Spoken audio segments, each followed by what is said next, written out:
Hi guys, and welcome to the next video. Today we're going to follow up on the previous video, which was the FANUC programming tutorial, and today we're going to cover motion instructions.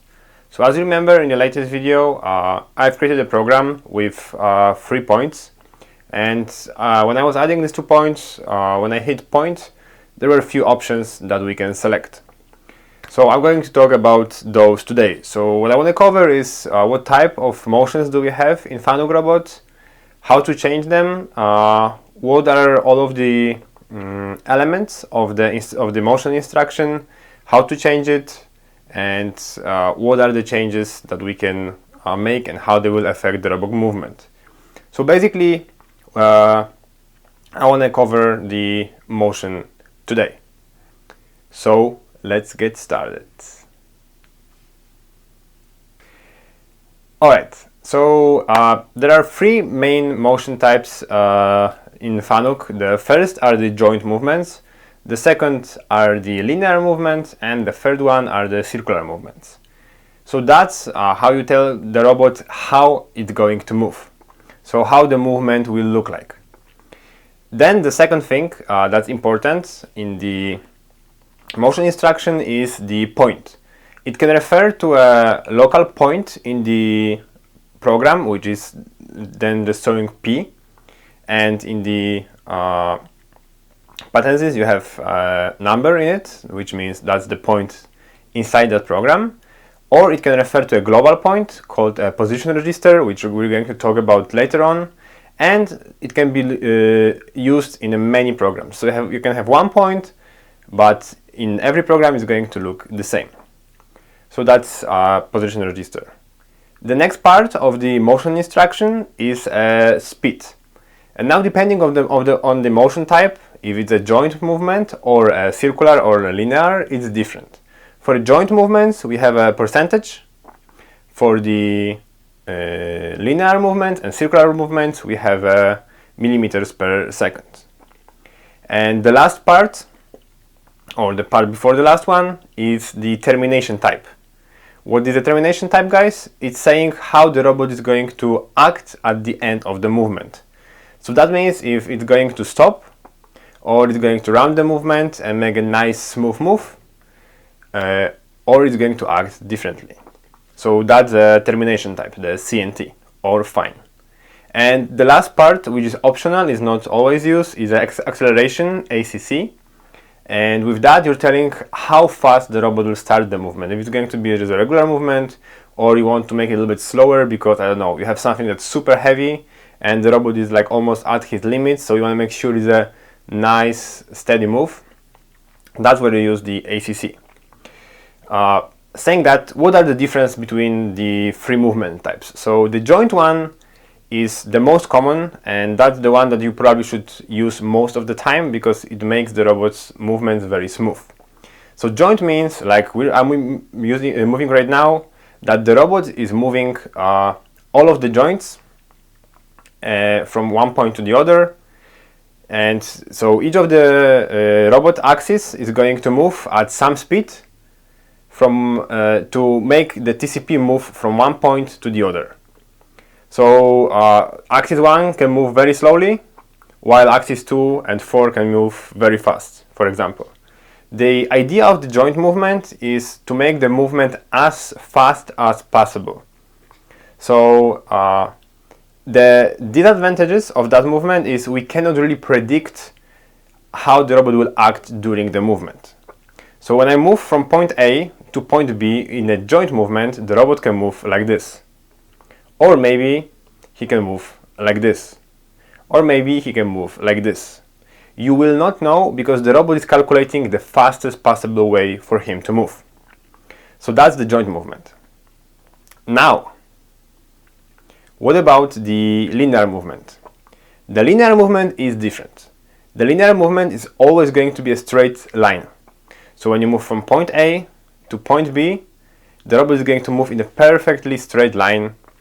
So you know how the movement will look like. The disadvantages of that movement is that all of the robot axes are going to try to stay on one line. And that's, with that, what can occur that one axis can move like very fast and the other axes are going to move very slow. And also the robot movement might not look very smooth. But that type of movement is useful, for example, at the glue application when you gotta apply the straight line, or also when you're going to pick or place, so when you're going to the final, from the final position to the peak position and out, that's where you want to move the linear movement, because you want to move in a straight line. You want the robot to move any funky movements. So that's where you will use the linear. When you will ask what's faster, joint on the linear, it depends. In general, joint movements will be faster, but if you have a short movements that can be done as a linear is going to be faster than a joint for those points. And the last one is the circular. Guys, I don't play with those too much. Actually, I think I used them maybe a few times in my life, but there is an option of making a circle. Now the circular movements are not a real circle. It can make like a half of a circle. So if you want to make a full circle with the robot, you need to use two circular movements. The first one is going to be from the start to the half of the circle, and the second part is going to be the rest. So that's the circular movements. I'll show all of that in a RoboGuide in a while. The next part is the speed, and like I said, it's a percentage for the joint movements. So it's saying on how many percent each axis is going to move to make the movement. For the linear movements, you can define the speed. So again, like I said, it's useful for a glue application, for example, when you cannot move faster than. That's how you're going to limit the robot to a specific speed. So you're going to use a linear movement, saying 125 millimeters per second. That's how fast you want to move. And the same with the circular. You can also say the speed. The interpolation type. The CNT or fine. So the termination type. This is the most important thing, guys, and that's what you should know. So if you want the robot to move very smooth, and you want the robot to like kind of feel the flow when it's moving, you want to use CNT 100 as often as possible, because that means that the robot is not going to you won't limit his movement. He will move as comfortable as he can. Now so there are two main termination type. One is fine. Fine means that the robot is going to stop at the end of the movement and continue to the next one and continue to the next one. The second one is the CNT. So with the CNT you can have the values from 0 to 100, where CNT 0, it's for the movement, it looks the same like fine, so the robot will stop at the point and continue. And the higher the interpolation, the more rounding robot can do. So if that was 0, CNT, that's going to be 50, so we're missing that point by that much. And when you're going to the 100, most likely robot will go like this, so it will cut a lot. So when you teach your points and when you choose the interpolation CNT 100, remember guys, the path is going to change, because when you go in a step mode, shift forward, point by point, it's going to always go through the points. As soon as you apply CNT to those points and you go without the step, the robot is going to make kind of a circle. So it's very important to train. It's very important to see the difference between the CNT and the value that you put in those, if it's 5, 25 or so on. But again, the best habit is always to use CNT 100 and fine or CNT 0 for the logic that you want to apply in a point to make sure that the robot stops. Now probably you will ask me what's the difference between the fine movement and CNT 0. Well, the explanation is pretty simple. When you have a fine movement and you take a look at the robot brain, so how he thinks, so actually at the pointer, so when the robot is at fine, he will go to the point and then the program pointer is going to skip the next line and execute the logic. So fine will go to the point, execute the logic after he reaches the point. With CNT 0, the program brain, so the pointer, doesn't stop at that point. It will jump over it even though you're not at that point. So if there is any logic, behind the CNT 0, that logic will be executed most likely before the robot reaches that point, and will continue afterwards. So the robot will move, and if that's the destination, probably like around here, the robot will start to execute whatever the logic is behind it. He will stop. He will of course wait for the logic to execute and continue. So that's the biggest difference. Fine will always first get to the point, then execute the logic. CNT0 will first will execute the logic and then probably get to the point. That's the biggest difference. The ACC is the acceleration, guys. So with that, you're going to say how fast the robot or how aggressive the movement will look like. By default, it is 100. You can ramp it up to like 150 or go down to low values, depending on what you need. Personally, I've never needed to change it. I usually use 100, or I don't put anything in the end, which is 100 then. I've used it only when I had problems that I had a very heavy payload on the robot, always at the limits, and I wanted to make sure that the robot pick up the speeds as he goes. I don't wanted it to move like, you know, very drastically, because that hurts the motors and so on and so on. Okay, that's enough for talking. Let's get to the exercises. Hi guys, and welcome to the exercises. Okay, as you can see, we have a little bit different layout in here today. I've decided to change the robot to a bigger one, and I've decided to use the different tables so we can test the circular movement as well as the joint and linear movements. And I think that type of setup is a little bit better for showing you how does it work. So, as you can see, I've created a program that has 5 points basically, and it moves from point 1 to point 5, where that's located in the same spot. We move to here, to here, to here, to here. And I'm going to show you the difference between the linear movements and joint movements on that table, the circular movements on that table because it's a circle, and then I'm going to show you the termination types, which is the fine or the CNT, and what's the difference also on that table. So let's get started and let's see what's going on. Okay, first we're going to see how the joint movement works. As you can see, there is a J symbol in here. When you select it, it gives you an option on a soft panel that you can click on, and you can select your motion type, either joint, linear, or circular arc. We're not going to cover that on that video. So for now, all of the movements are set to joint, and we're going to move the robot using the joint movements. So let's move through our simple program and see how the robot is acting.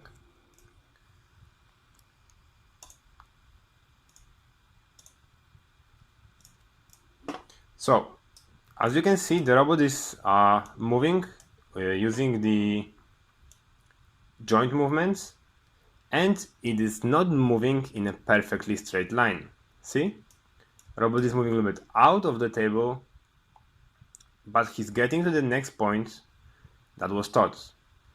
Now he's going a little bit higher or out of the table as well, and getting to the next point.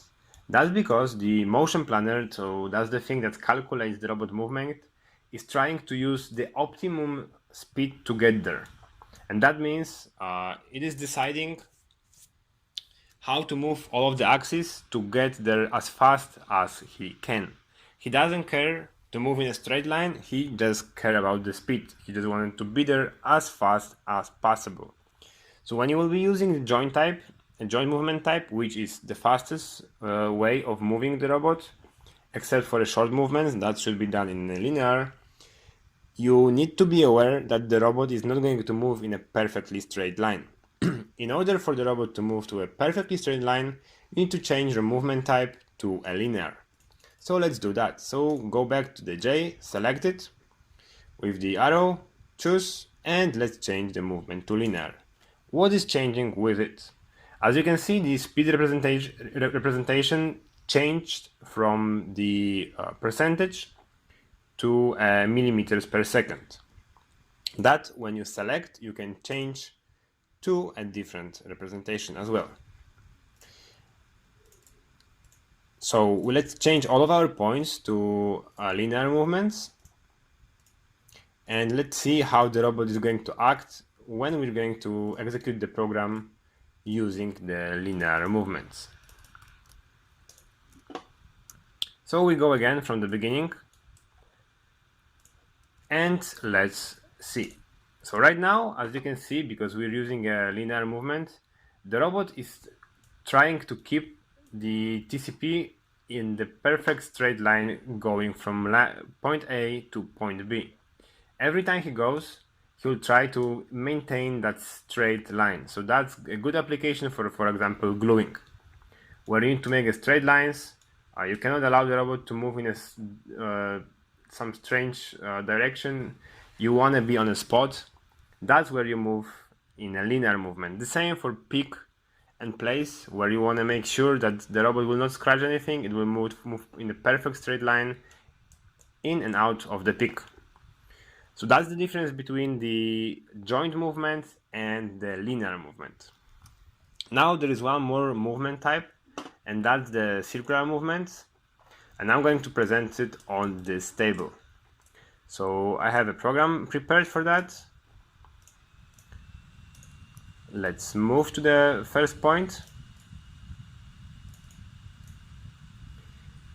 And as you can see, I taught 3 points. Now the circular movements are kind of tricky. Like I've said, you cannot make a circle with it. You can make only half of a circle. So how does it work? You need to have 3 points, where point 1 is your starting point, second point with a C is your circular point, and this is your second point, this is your intermediate point. So that's the point that is a middle of a circle, and then you have the end of the circle or circular position. And when we're moving using that, as you can see, the movement should look like this, but in real it's going to be a nice circle. So let's move it. And as you can see, the robot is moving, it's making actually a really nice circle. So as you can see, we move from point 1 through point 2 to point 3, that is the end point. Just to make it clear, because that might be a little bit confusing, let me show you what I mean again. Let me insert a few lines. So if we want to make this the next circle, so starting from here, going to here, and going back to point 1, what do we want to do? So we want to first have our regular starting point as a joint. In that situation, when we have this as our last point, we can use a second circular to make a full circle. I will do that later, but for now, let's assume it's a new program. So you're creating your first point, and that is the start of your circle. Now what you want to do, you want to move to the second position. That's going to be the middle of our circle. So for us, that's going to be somewhere around here. But I can, because I know the coordinates, I can add it as well. But for you guys, because you won't be able to do it, you actually need to move the robot. So let's move it. So more or less, we want to move somewhere around here, let's say. So we move the robot to here. That's our second position. And now you want to add a second point, and you want to change it to a circular point. So you're going to here, you do choose, you do circular, and that's your second point, safe as the middle of your circle or the circular movement. And the last thing you gotta touch up is your last point, which is the finish of the circle. So again, you're going to take your robot, you're going to move it to the last position. I'm sorry, I moved the point instead of the robot. So you're going to move it to the last position. That's going to be your end position right here. So we have our first point, our intermediate point, and we want to have our finish point in here. And what we're going to do, we're going to touch it up as our finish point. So now let's go back to the movement that we taught. So that's our first point, and let's run forward. So when we do shift forward right now, we're going to move a perfect half of the circle, because we're moving through the intermediate point, point number 4, and then going to the final point, which is point number 5. And the thing I said earlier, if you want to make a perfect circle, you need to use 2 circular movements. So in our case, we need to get rid of that point,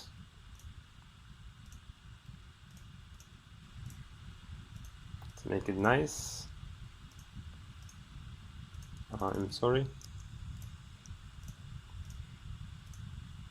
Okay, and that, if I'm not mistaken, we should be able to make a nice circle using 2 circular motions. So let's try.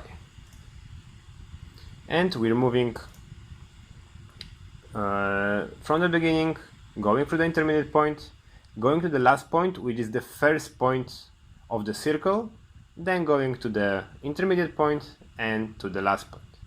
So what happened in here, basically, we use this point, which is the last point, this one, to be the first point of the next circular movement, this one. So we make the half of the circle, we finish, and then we make the second half through here. And then we get to the end of the program. And that's how you make a full circle on a FANUC robot. Alright guys, now we covered the movement types. Now let's talk about the termination types, which are in here. But for that, we're going back to our previous table, to the regular table or the square table, rectangular, call it as you want. Well, it's not a square, so yeah, it's definitely a rectangular. Let's get to the first point.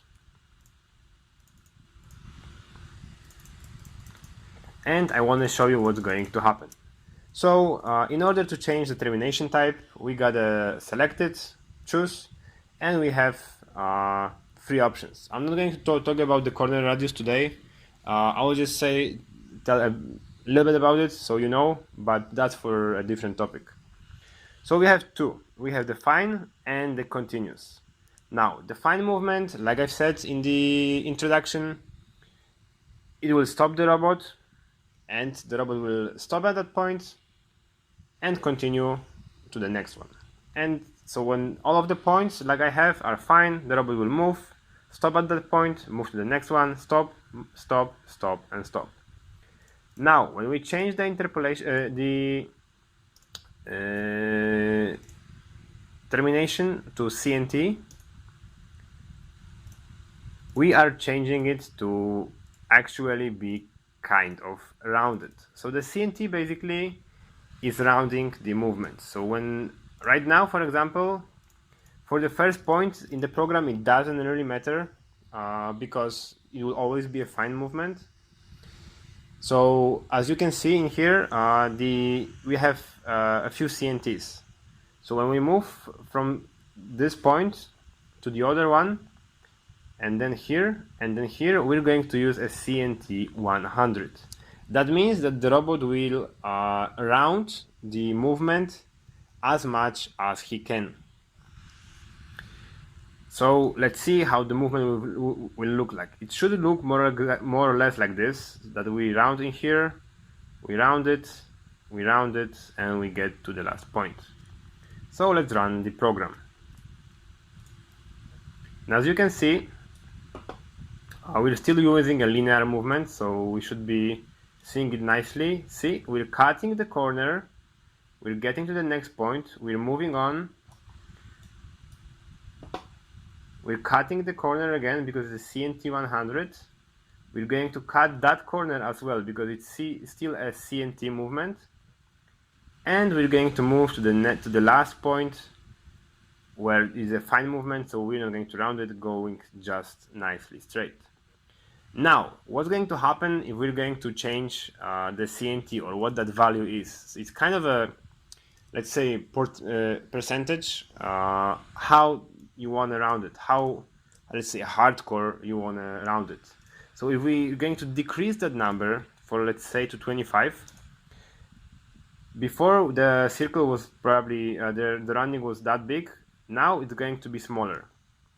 Now your CNT depends on your speed as well. So if you drive, you cannot really see it, but FANUC in general is speed related. So the faster you move, the higher the CNT should be, but right now with the new controllers in the T1 mode and T2 looks the same, so you won't really see it.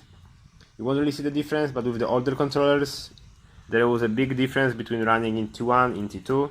Right now the math is really good and there is no difference. If the program runs in T1 with the CNTs, it will run with the CNTs in T2 as well, no problem. Okay, so let me change, the first one I changed 25. Let me change the second one to 5, for example. And let me change the last one to 0. So, right now you will see that the first one will round a little bit. That one will round almost nothing. It will just literally cut the corner maybe like this. And CNT 0 will work the same as fine movement. Like I said, there is a small difference how the robot thinks about the CNT 0 and fine, but we can I can show it to you on a different video. Okay, let's run it and let's see how the robot is acting. So we're moving with the CNT 25. So that point is going to be a little bit rounded. Take a look. So we did round it. The robot went in kind of smooth. Now we're going to use CNT 5, and that's going to be really a small change. The robot will almost stop. It will see it almost didn't round it at all. And now we're going to use CNT 0, and the robot is going to go exactly to the point, stopping there, and continue to the next point. So he stopped, and he's continuing to the next point. So as you can see, if you want your movements to be smooth, or actually the way of programming the robot is always using CNT 100 whenever you can, because that's the way that the robot will move very, very optimal. He will the movement will look smooth, there won't be any shaking. It's easy for robot to do it, and just the program, when somebody will look at the robot running, it will look very nice. So guys, whenever you can, use CNT 100.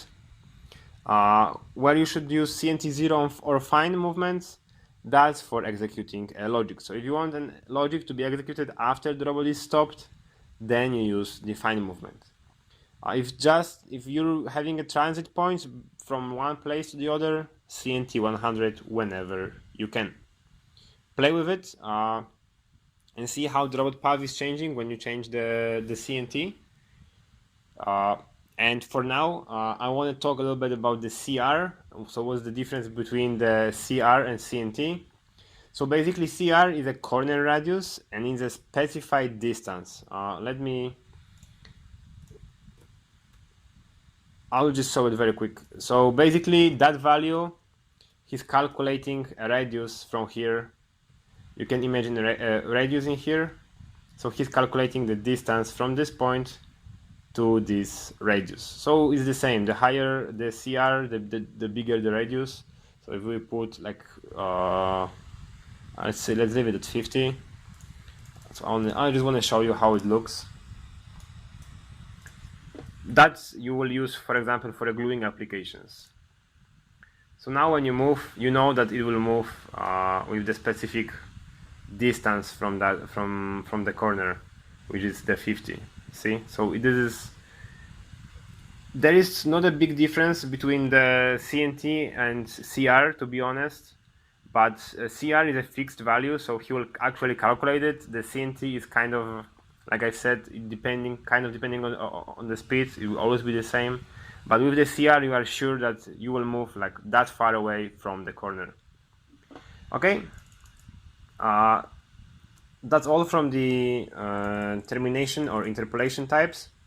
And there's one more thing that I've said about, which is the acceleration that you put in here. So as you've seen, I moved the arrow to the right, and we again have option of choice. There is many options in here. We're going to cover all of that in the next videos.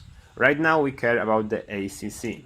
On some of the robots, when you will add a new point, let me go here, they will have in here by different ACC 100. So basically, what that is doing is telling how fast the robot or how aggressive the robot should start the movement. See, ACC 100 is basically just the regular movement. You can speed it up depending on the settings to 150 by default. So I can put 150 to move, 100 to move more aggressive, because there is an option to change it. So you actually want to move faster than the robot should. But it is used, or I've used it only when you want to slow down the robot, because the movements are shaking, the robot is shaking, or basically you have very high payload and the robot cannot handle it, and you want to make the move smoother, you will decrease it to, let's say, 20. And then you're going to test the robot. You can really see the difference mostly only on the when you run in full speed at 100%. Otherwise you won't see the speed, but it's an option to making the robot move smoother. Anyway, you can leave it without an option, and by default it's going to use just ACC 100. Alright guys, that's all from today. I hope you enjoyed that exercise. If you have any questions, leave it down in the comments. Alright guys, I hope that you enjoyed the video. Don't forget to like, subscribe, leave your comments below, and what can I say? See you in the next video. Bye bye.